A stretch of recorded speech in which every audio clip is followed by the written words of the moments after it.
తాజా అంశం చూస్తున్నాం. ఏలూరు ఆశ్రమం వైద్య కళాశాలలో రితీష్ అనే విద్యార్థి ఆత్మహత్య చేసుకున్నాడు.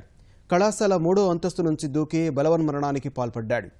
దీనిపై మరిన్ని వివరాలు మా ప్రతినిధి రవికృష్ణ అడిగి తెలుసుకుందాం. రవికృష్ణ, చెప్పండి, విద్యార్థి ఆత్మహత్యకు గల కారణాలేంటి? జిల్లాని ఇక్కడ పశ్చిమ గోదావరి జిల్లా ఏలూరు సమీపంలో ఉన్న ఆశ్రమం మెడికల్ కళాశాలలో ఈ రితీష్ ఈ రోజు ఏకుజాన ఆత్మహత్యకు పాల్పడ్డాడు. ఆయన 3వ అంతస్తు కళాశాల ఆవరణలో ఉన్న హాస్టల్ కు సంబంధించిన 3వ అంతస్తు భవనం మీద నుంచి దూకి ఆత్మహత్యకు పాల్పడినట్టు సమాచారం ఉంది. దీనికి సంబంధించి స్నేహితులు ఇస్తున్న సమాచారం మేరకు ఈ రితీష్ గత కొద్ది రోజులుగా మానసికంగా కొంత కుంగుబాటుతో ఉన్నట్టు పేర్కొంటున్నారు.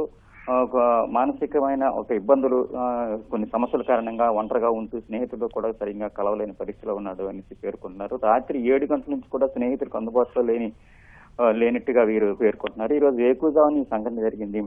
అయితే ఇప్పుడు ఈ అబ్బాయి ప్రస్తుతానికి హౌస్ సర్జన్ చేస్తున్నాడు. ఈ నెల 15 వస్తున్న నెల 15వ తేదీతో ఆయన హౌస్ సర్జన్ పూర్తయి సర్టిఫికేట్ తీసుకుని వెళ్లే పరిస్థితి ఉంది. అయితే ఈ సమయంలో ఇతడు ఆత్మహత్యకు పాల్పడడం విద్యార్థులకి, బంధువులకి తీవ్రంగా కలిసివేసింది. ఇప్పుడు ఈయన స్వగ్రామం రాజమహేంద్రవరం దాన్వాయిపేటగా విద్యార్థులు పేర్కొంటున్నారు. అయితే ఇంకా బంధువులు, తల్లిదండ్రులు రావాల్సి ఉంది. ప్రస్తుతానికి వృద్ధాయనకు ఏలూరు ప్రభుత్వ ఆసుపత్రిలో తరలించారు జిల్లాని. ధన్యవాదాలు రవికృష్ణ.